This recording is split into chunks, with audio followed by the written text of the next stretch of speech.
thank you for bringing me here, and it's good to have this interaction with you guys and on this topic. So first of all, because I'm first time to be here, so I just want the background of yours. So you're very familiar with biology, or you just briefly know about it, or any ideas on what is genome engineering? So you already have some ideas already, right? Or it's okay. So if yes, I see some notes. So I'll go into a little bit more detail and skip through the basics. Okay. So genome engineering, just very basic terms, is about precisely and efficiently change the genomic DNA sequence in a living cell or an organism, right? So you know, the DNA is based on ATCGs, right? So if you want to change a particular DNA basis, then you're using this kind of techniques. So I'll talk about why we do genome engineering, what are the tools, what are the potential applications, and also some ethics on using this kind of tools. So genome engineering, so three basic applications that people have been exploring. So human health, so if you have a mutation on a gene in your body, so it might lead to diseases, right? That one, right? So if you have some ways to change it back to a normal sequence, of course, it may be beneficial, right? So another thing is about the agricultural biotech applications. I need to turn it off. Yeah, sure.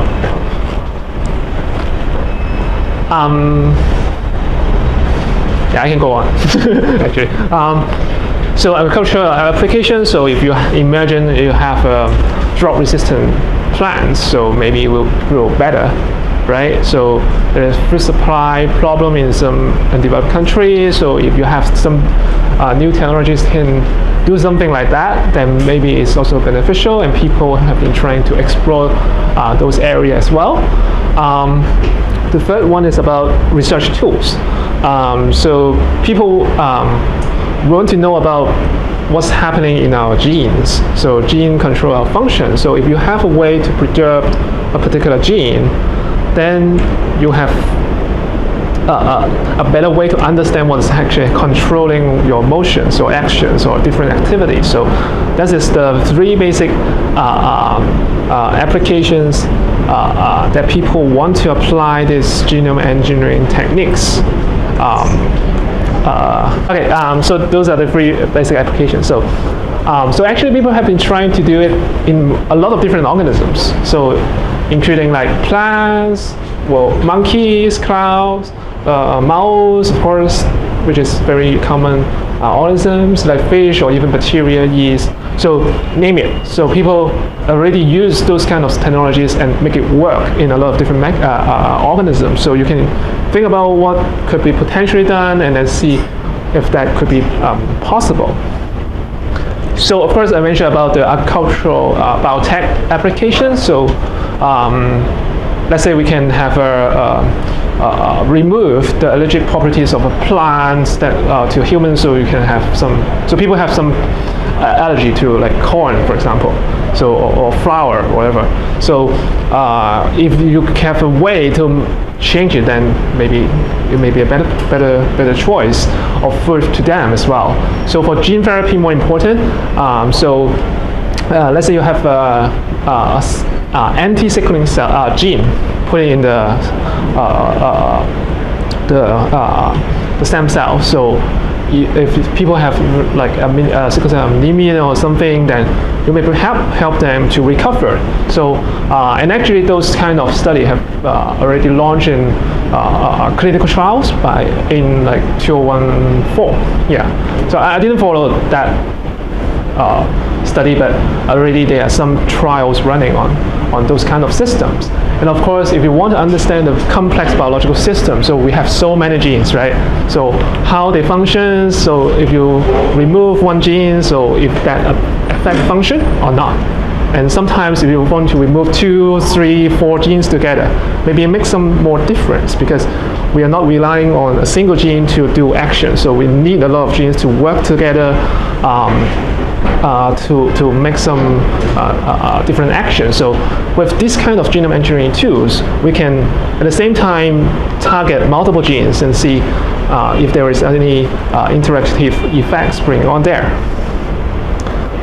All right, so talking about genome engineering, actually this has been like discovered or developed a long time ago, like back in 1980. But at that time, of course, it's very preliminary and people have limited tools to work on this. And nowadays, of course, we have more tools, and you know about the CRISPR term. So it's a very famous technology recently developed from here. So, but before that, we actually already have some very nice technologies. So we have same fingers, we have talons, and then with the CRISPR. So I just want to go through a little bit on those. Because they are all programmable, meaning that if you have a particular DNA sequence in mind that you want to target, then you could potentially design these tools, including same fingers, talons, and CRISPR-Cas9 system to target on those DNAs. And they actually work a little bit differently. So for same fingers, for example, this is a protein. So they have different domains, so alpha, beta, and then they assemble a protein. And this particular structure actually can interact with specific bases in 3 base pair resolution. So let's say this one can interact with AAG. So another one in green color, it can recognize the GGT, and this one in red can recognize ATC. So you link them together, and you can imagine this bigger protein can recognize these 9 particular bases. So you can fuse it with, for example, a cleavage domain. The cleavage domain, so guide this, the same finger proteins will guide this nuclease domain towards this particular DNA region. So you have this, let's say this 9 base pairs, this one, and this is another nice base pair. So you can put the 2 proteins at this specific location, and then introduce this domain to chop it here. So introduce a double-stranded break. So you just use the scissors to cut it there. So what happens afterwards is that our cell have a repair machinery. So if there is a DNA break, then the cell knows a repair is needed. Otherwise, maybe the cell will die because they lost some sort of functions, right? So there are mechanisms where they actively try to repair the damage, and then different mechanisms. So 2 of them are namely the NHEJ, which is actually a more error-prone process. So they try to put it back the original sequence, but sometimes they make errors to introduce like a more base or less base or mutated base. So in that sense, if you have this is the sequence that will encode a protein, then this kind of repair may introduce errors and then just causing the protein dysfunction, because you kill the protein basically because you mutate it. But then the cell also have a more accurate mechanism. So if there is a template here, then using the HDR mechanism, they can actually use this template strand to repair here. And then if this is the original correct sequence, then you can use this approach to make a more precise repair using this pathway. So if you imagine you want to, let's say the previous example, you want to correct the mutated genes. Let's say that you have a gene that will cause this, a disease, right? But you know the correct ones or the normal ones, then you can introduce some kind of template that harbor the correct sequence and then swap it in. So that's the idea of gene-based therapy. So they are just correcting it using this kind of mechanisms. So for same fingers tools that I just mentioned, so they're introducing breaks here, and then either using this mechanism or this mechanism, they can generate different outcomes. Right. So this is about the same finger technologies because it was developed for a longer time. So people have tried to use it in different organisms. So in human cells, in silverfish, in other hamster cells, and even fruit flies, it works. They can use different fingers. So 2 fingers, 3 fingers pairs to target specific genes and then correct or change their functions. So that's the way to do it. And as I mentioned, in a more like biomedical based area, so people try to use this nucleus to tackle HIV, and they actually tried it out in clinical trials because HIV was virus, and CCR5 here is a protein that expressed in the immune cells. So it's a receptor. And people having some special people, so they have a mutation on this gene. And then they find that those guys are actually resistant to HIV infection. So they're immune to those. So people are trying to use this concept to destroy the CCR5 genes in those patients. So in their studies with like 12 participants, then they find out disrupting this gene, they actually let the cells to get immune to the HIV infection again. So that proves that there's a potential for using this kind of tools to do to perform the therapeutic treatment. So that's the idea. But of course, this thing was developed long time ago. But then why is that only very few clinical trials have been developed? Because like 20 years ago, then they have already these tools. So, but why? It's also it's partially because the technology is a little bit difficult to use, because you need to design specific fingers to capture on the specific sequence. So that's tricky. There are specific sequences known that you can sample, but still it's sort of hard to use or hard to design exact match sequence to your targeted disease locus. So there are a lot of matches needed for fulfilling that purposes. So people, that's why try to think of other strategies to do genome engineering. So in, I think, 2000, something like around that time, so they developed a system called Talent. So this is very similar to the same finger approach, but then it is another protein, a bigger protein here. So, and they have a structure called the Talent repeats. So basically, each little blocks, the red box here, represent a repeat sequence. So this is the repeat sequence, and they have 2 particular amino acids here that will specify its interaction with the DNA. So if it is NG, it will bind to T. If it is a HD, it will bind C. If it's an NI, then it binds an A. If it is NN, then it binds to G or A. So if you have, for example, different versions of this RVD region, the NN here, in each red block here, then you can design specific protein. This is a protein that binds to specific DNA sequence. So it's more easy because you have a single base pair resolution. So versus in the same thing you have 3 base resolution, but here you increase the precision, and the chance that you can design a specific sequence that can bind on your target DNA easier. And of course, because you have to target 2 sides, right? So if for same fingers, if you have sequenced of the fingers that can bind one side, it's no use because you need the other one. But for Talent, you have a higher chance that you can design 2 Talent proteins to put this DNA cleavage domain, put the scissors here, and then draw and then cleave the DNA. So that's why people have these new tools, and it's a little bit easier to do the genome engineering. So that's sort of the second very important tool for genome engineering.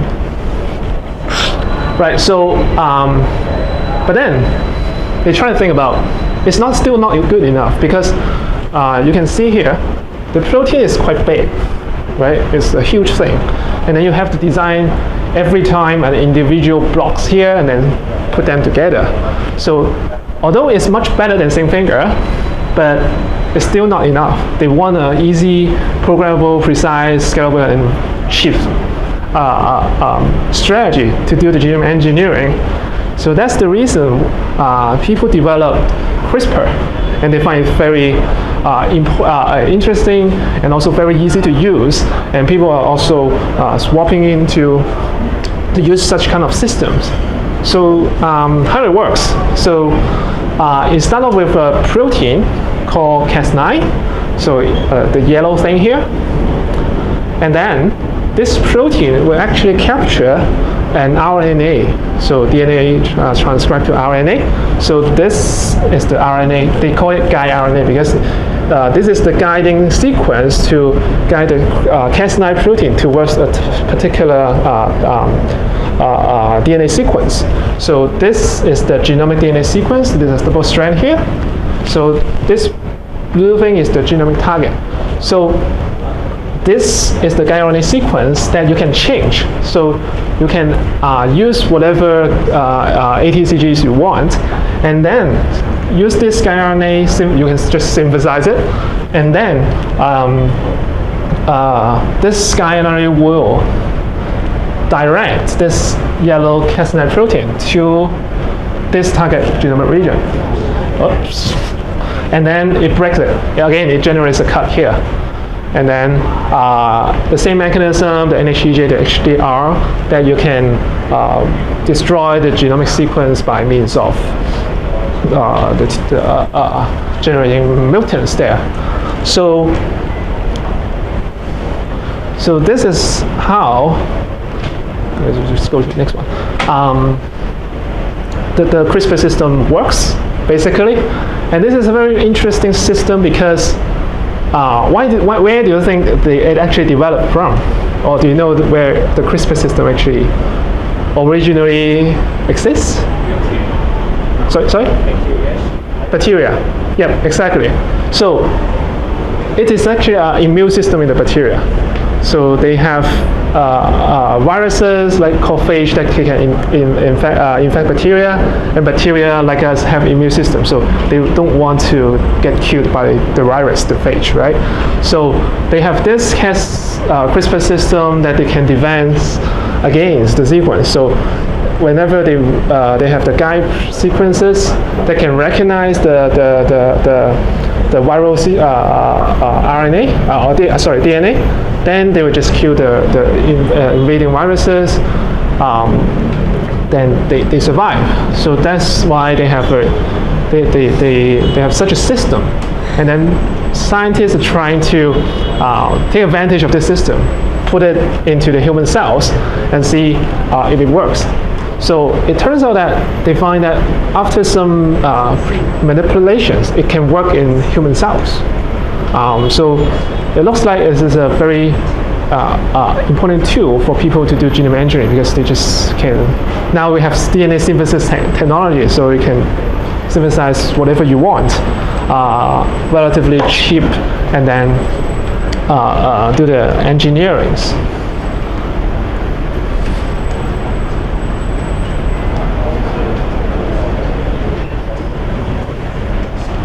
Still.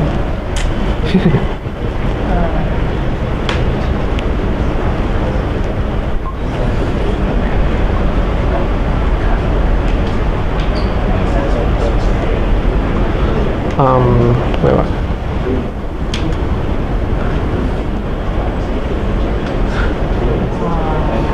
Is it okay? No, I just keep talking. I can do that.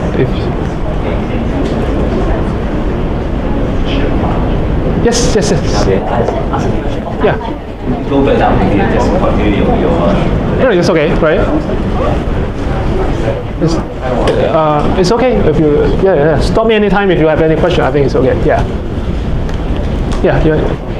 So how this molecule, I mean this CRISPR molecule, get into the cell, through the cell wall, cell membrane, and nucleus membrane to the nucleus, far away. You mean like if you want to put it in human cells, for example, right? Yes, yeah. So there are a lot of different ways. So for, let's say, gene therapy, so there are ways that use particular viruses that they can infect human cells. So there's, let's say, adenoviruses.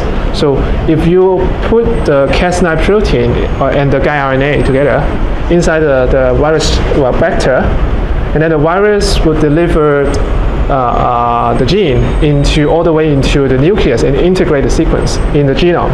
Then your cell, the human cell, will continuously express the Cas9 protein. Then you will have it in the cell. But of course, you've got to have some more control because you don't want the Cas9 protein to express anywhere. In fact, every cell of the cell. Or targeted cells, so you can inject viruses at particular region target area, and then it will infect particular cells. Or you can also use because we have like tissue-specific regulatory elements like promoters or others, that you can drive the expression, let's say the Cas9, in those particular cell types, but not the others. So you can add a lot of control elements there to make a control. So that's one. Of course, there are many other ways to deliver Cas9. So like nanoparticles, for example, they can use those kind of things. Again, it's very challenging because a lot of people are trying to develop good ways to do the delivery, which is very hard to do target at once, but people are exploring that. Yep. Thank you. So basically, in bacteria, they originally have a long sequence of RNA. So this is the Cas9 protein. So this is the RNA, the guide RNAs. So in bacteria, you have repeat regions of this kind of guide RNAs, and afterwards they will cleave into pieces, and then this colored one is one guide RNA, and then it will guide the Cas9 protein to a particular region. So basically,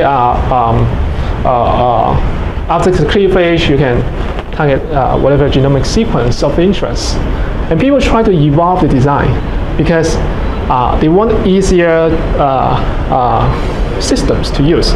So originally, you have a Cas9 protein, you have this protein, and also you need an adapter protein here. So altogether, you need 3 components at first.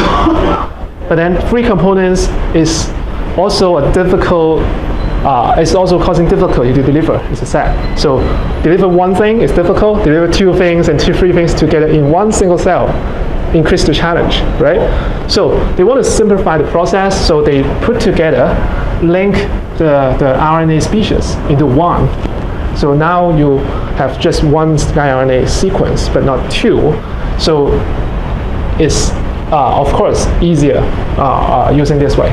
And also they are trying, because this is a DNA binding domain, the Cas9 and the guide RNA is basically recognized here. And also for the same fingers, with talons, they bind to DNA. And then it fills with scissors, right? But you imagine that if you don't fuse it with a scissors, you can fuse it with other things.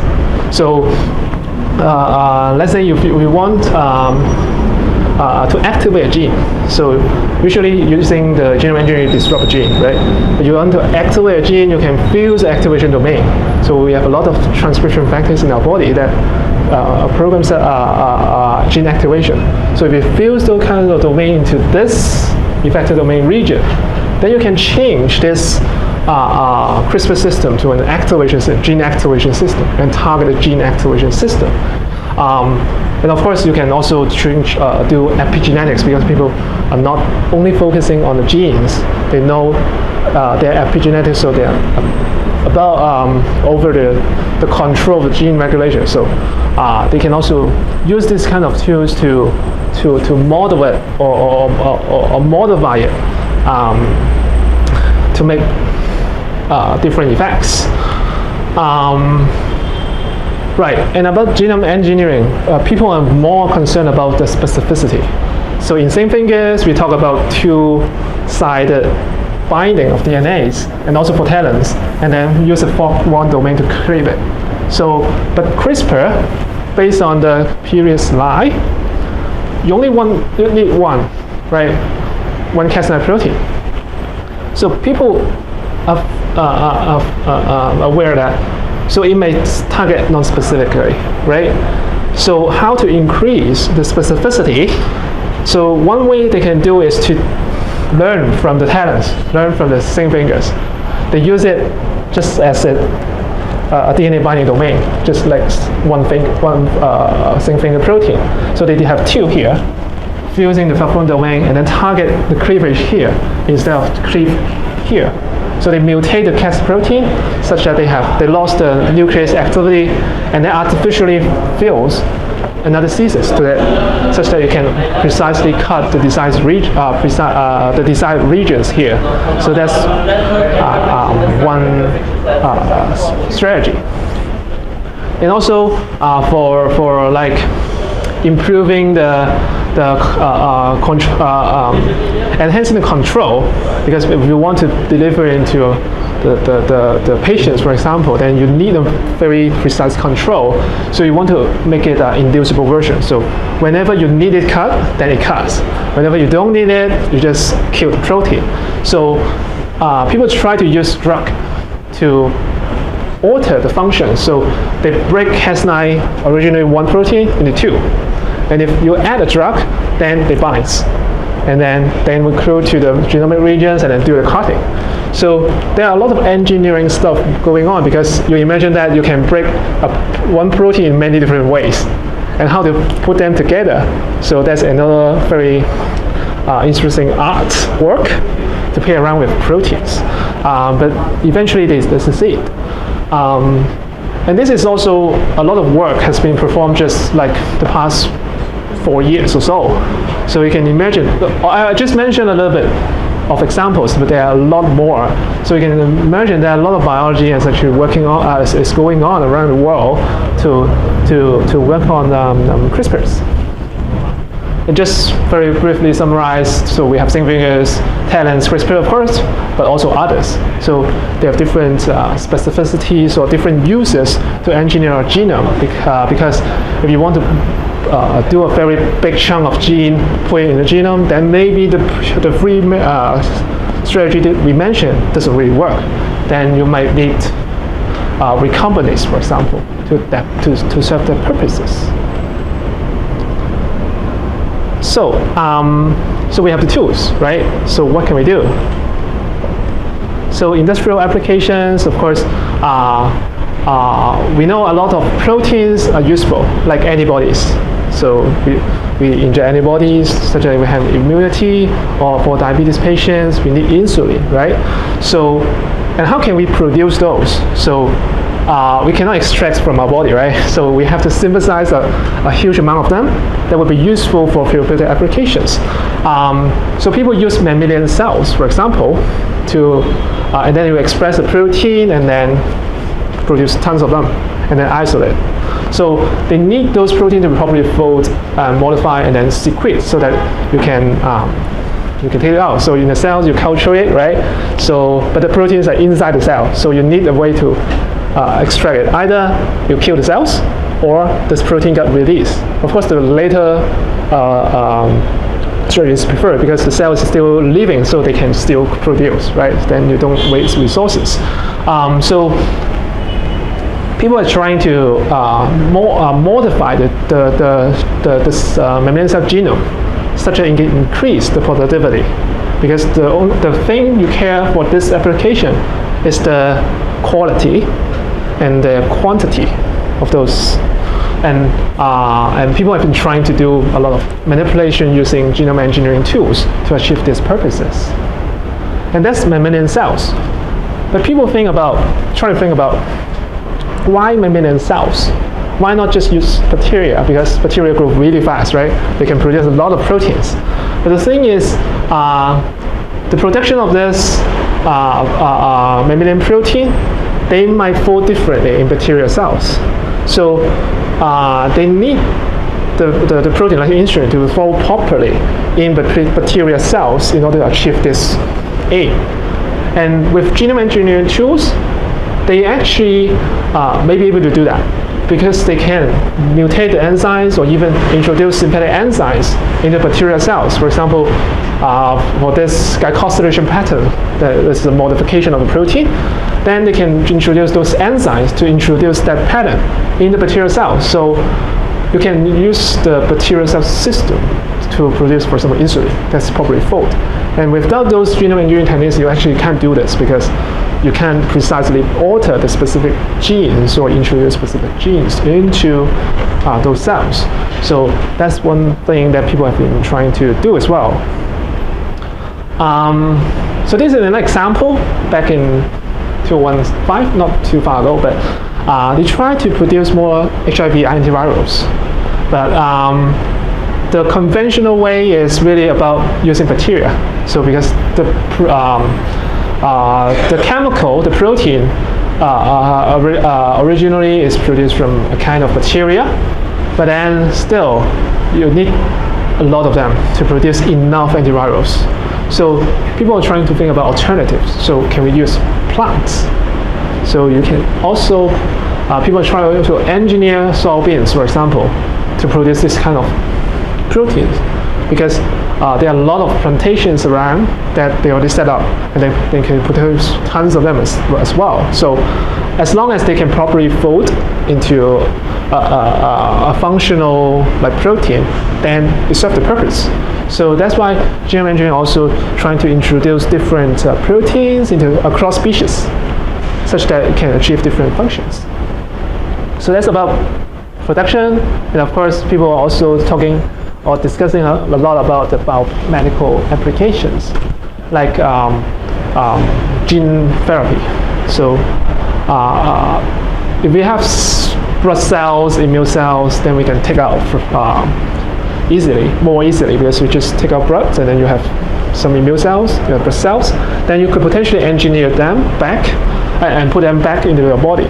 So it may serve some purposes in correcting some kind of diseases, or you can do a targeted delivery, as what we just discussed earlier. Some people try to do eye because it's accessible. Some trying to do liver is easier to take out. Of course, there are concerns, but potentially it could be achievable. And something else is about engineered pigs. So pig to human transplant have drawn a lot of discussions, because we usually don't have enough organs for transplantation, right? So people are trying to explore pigs because they sort of function more closely to human, but of course there are still problems. For example, they have retroviruses that can infect the pig, and then they will worry that the retrovirus will pass into the human if it's a transplantation, after the transplantation, right? So people are trying to use CRISPRs to remove all the copies of the retrovirus in the pig before the organ is transplanted. So that is one way to reduce the chance of this kind of transplantation problem using pigs as a media. But of course, it is just solving part of the problem. So the retroviral thing is not the only problem for pig to to human transplant, but at least it serves one more. It adds a step better to allow this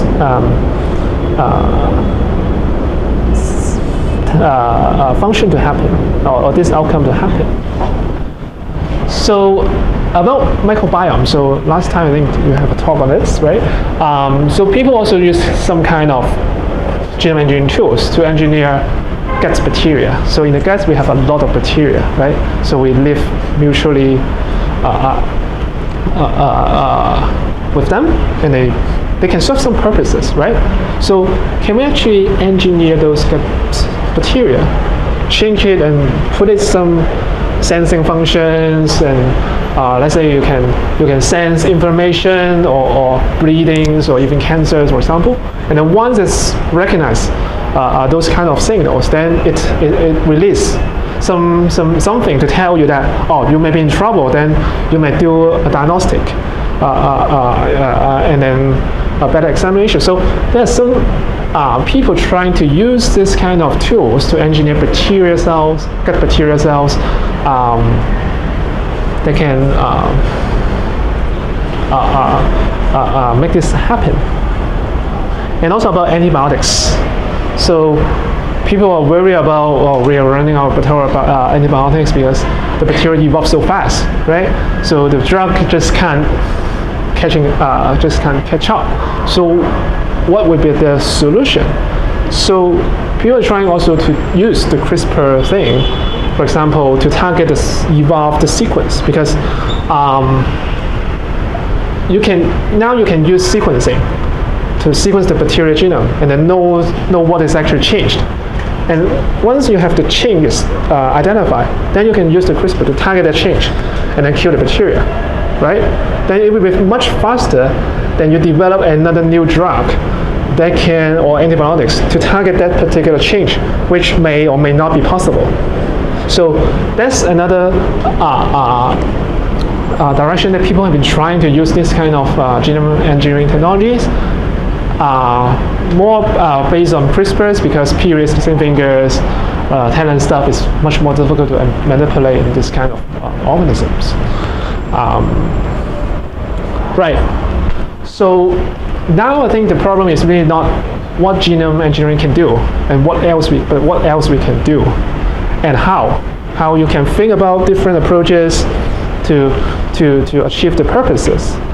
And so one very famous company using CRISPR for gene editing, they're trying to delete a gene called CP290 in the patient's folate receptor cells. So after added preliminary experiments show that the gene can function correctly again.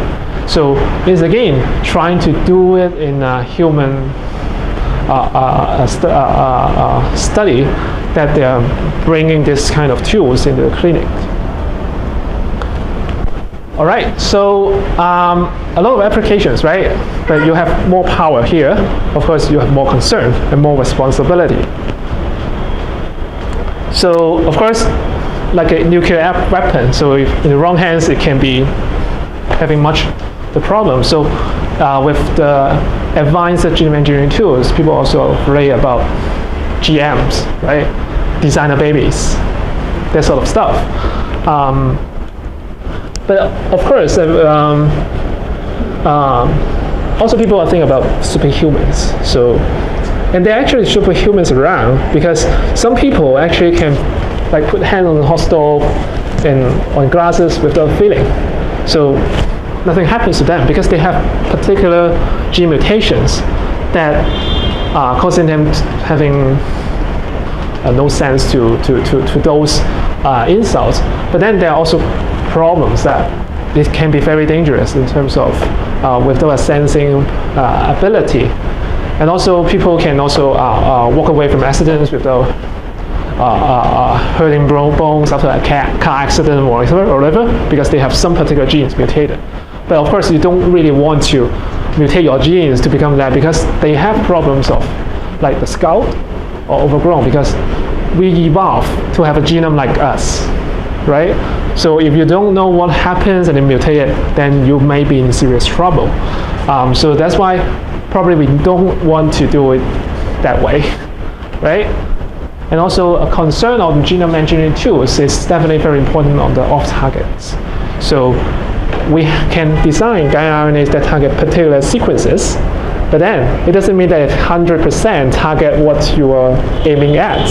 It can target something else, somewhere else, because we have so many ATGGs. So there are very similar sequences around our genome. So if you target the green thing here, you may as well target this, and this one. So what will happen? You don't know.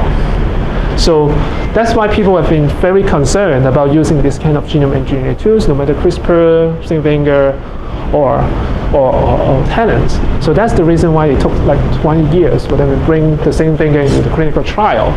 And with CRISPR, of course, they are really raising a lot of concerns because every labs in the world are trying to use this approach. At least this last slide is okay. Yeah. So this one is trying to, let's say, people are trying to avoid Genome engineering with this kind of tools because it can affect a lot of different things. So they're setting up meetings, discussions about that to add some rules to control the use of this kind of genome engineering tools in the area, and then they create forums and also discussions with the community. So to place appropriate policies to control this kind of strategies. So yeah, that's the last slide, and I think hopefully I shared some of the information about genome engineering that you may or may not already know, but I'm happy to take questions and discuss with you after this. Yeah, thanks. Any questions? I want to know the length of the guiding sequence. What's the maximum length or is a fixed length? For conventional system, people use about 20. So different. So the CRISPR system actually is a generic name. So for under CRISPR, there are Cas9, but there are other enzymes that serve very similar purposes. They'll have a little bit varied length of the RNA, and people also try longer, and it can also work. But the thing is, let's say the 20 base pairs, they are not saying that if you have a 19 out of 20 matches, it won't bind. It can bind. And if it is closer to the end, they are more important in determining the specificity. So there are rules. So people are using like computational algorithms to map the rules governing the specificity, and they do have some kind of predictions there. Yeah. This means mismatch is very common because 20 or several CRISPR is very not so specific at all. 20 is not that specific. It's pretty specific if you imagine the probability. So ATCGs, so 4 to the power 20. So you can imagine the possibility. But of course, if you have 18 over 20, it can, in some cases, it can still bind. But whether it generates cuts is another story. And also, I didn't mention that it's about for CRISPR system, they have a palm sequence. So after the 20 sequence bases, they have to have a specific palm sequence, let's say 3 base pair. So for Cas9 is NGG. So they have to be a GG after the 20 base pair sequence. It occurs very frequently in the genome, but still there is a chance that they don't have a GG there. So, but the importance of the palm sequence is, so palm sequence is needed because in bacteria, they don't want the guide RNAs or the Cas9 to target back their own genome because that would be problematic, right? So that's why they evolved to have a palm sequence to safeguard their own genome. Yeah. So what's the difference between the restriction enzyme? Sorry? So what would be the different aspects? So you have a restriction enzyme which you use very commonly for genetic engineering. And then you have CRISPR-Cas9. Yeah. So could you use CRISPR-Cas9 as a restriction enzyme? I think some people did try that, but it's not very commonly used because you don't have to. Because you have, as long as you have good restriction enzyme that can do the cloning purposes, you don't need to get Cas9 protein there. And introduce and also cloning, you do it in bacteria. And in bacteria, they don't like double strand break. And then after they have a double strand break, they will die. So that's why you could do that. If you have reduced the toxicity of the Cas9 in the bacteria, it serves the purpose. So there are ways to control that. But in general, it's quite complicated, so people dare not to use that. Yeah. So in other words, restriction enzyme is actually easier to use than CRISPR. I would say as in terms of so far, restriction enzyme is very specific. in terms of the cleavage. So they recognize only that there's 6 base pair, or of course there are variations, and then they cut in a sticky end. They give a sticky end, and then you can stick things together. But for CRISPR, it's a blunt end. So blunt end cloning is actually more difficult than sticky end cloning. So that's another reason why that is not the most useful application for the CRISPR. Yeah. And people have a lot of restricting enzymes, so they have a lot of choices. So they don't necessarily need the CRISPR for that particular purpose. So if you want to clone something into a genome with CRISPR, Yeah. what's the size restriction for the DNA you want to You mean insertion? insertion?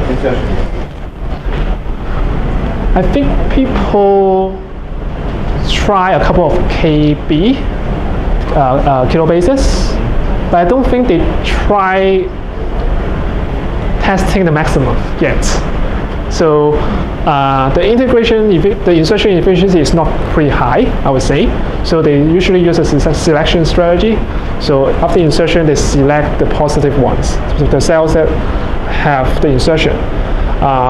Because the real application, the real outcome is really to insert the things and then characterize that particular insertion. They really don't care how efficient that is, because that's not for therapeutic application yet. But for therapeutic application, yes, that would be important. But I think, yeah. So is the length of the insertion related to how frequent or how successful? I think for recombinase-based system, not for CRISPR, the bigger the construct, it gets more difficult. It makes sense, right? Because you have the bulk of thing that you have to plug it in this particular position, then it gets more challenging. So I would imagine for CRISPR it would be the same, but I'm not sure if they test or if it is a linear relationship or is sinusoidal or whatever. I don't know. But people are trying to explore different ways because they are not using just the CRISPR protein to insert it. They want to combine, for example, CRISPR with recombinase and then do that thing, because it would be more sort of specific, yeah, and efficient in some sense. So is CRISPR specific? I mean, you want to insert a particular place in the genome. Do you target that? To a certain extent, yes. Because if you compare CRISPR with, so siRNA is another very common technology that they want to knock down genes. And CRISPR is, of course, another way to remove or knock out genes. So they compare that, it looks like the CRISPR is having less off-target effects, but it doesn't mean that it has no off-target effect. They have off-target effects. So I would say it is more specific, but it's not 100% obviously. Yeah. Will DNA accessibility affect whether the CRISPR system works? I mean, Yes. Like if it's bound by stones and all that. Yep. So for earlier study, they try to address this problem, and they find that there is correlation. If it is closer, they wrap around with the different proteins, of course, it's difficult to assess, and then generate a cut. But then after people try to do a lot of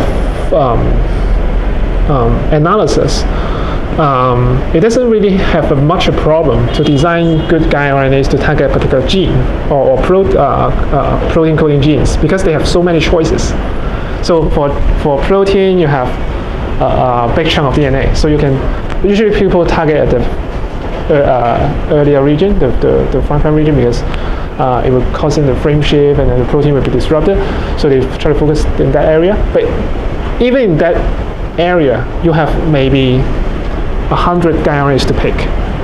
So as long as you have a good guide RNA that cuts, that is serve the purpose. So you cut it at an accessible region, and then so you would just, even if you have an inaccessible area, you would just search for a wider region and find it. Yeah. Well, of course, in very specific applications that you really want to target that particular region, but it's closed, then yeah, that's a problem.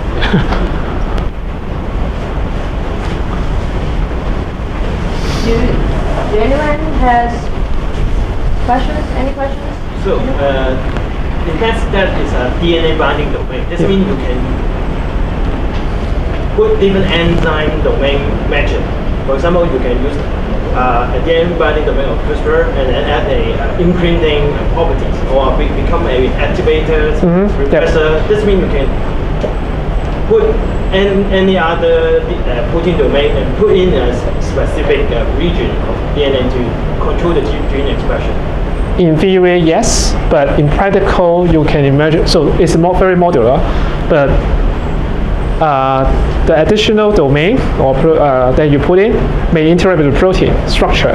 So people try to put some kind of linkers to separate the two because they can have steric interference. So they interact and then they may not function. So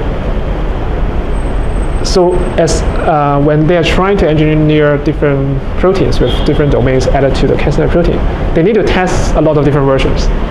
And maybe one of them or two of them works, but other of them doesn't work because there might be unpredicted interaction between the protein domains that just causing the protein to dysfunction. So in order to engineer some like new protein is pretty challenging, but it's possible because people already do that.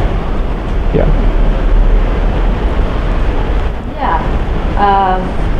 Well, I just have one silly question about. I want to interview Dr. Wong because I know you used CRISPR-Cas9 in your lab, and what is your user experience on that tool? I believe you also use other tools, right? Yeah, of course. In my lab, I try to use CRISPRs. I want to try using CRISPR to knock out multiple genes. Yeah. So you can imagine if you want to use you target one gene, then use one guide RNA. It works, maybe 90%. But if you want to knock out 2 genes, 3 genes at a time, then the chance of getting like double knockout, triple knockout, even 4 genes knockout decreases. But with CRISPR, it's much easier, I would say. So the system is more robust than previously or previous technologies exist. So that's why a lot of research groups can reproduce the very effective effects on the CRISPR system. So that's why it's really widely used around the world. Yeah. So we thank you, Dr. Wong, for giving.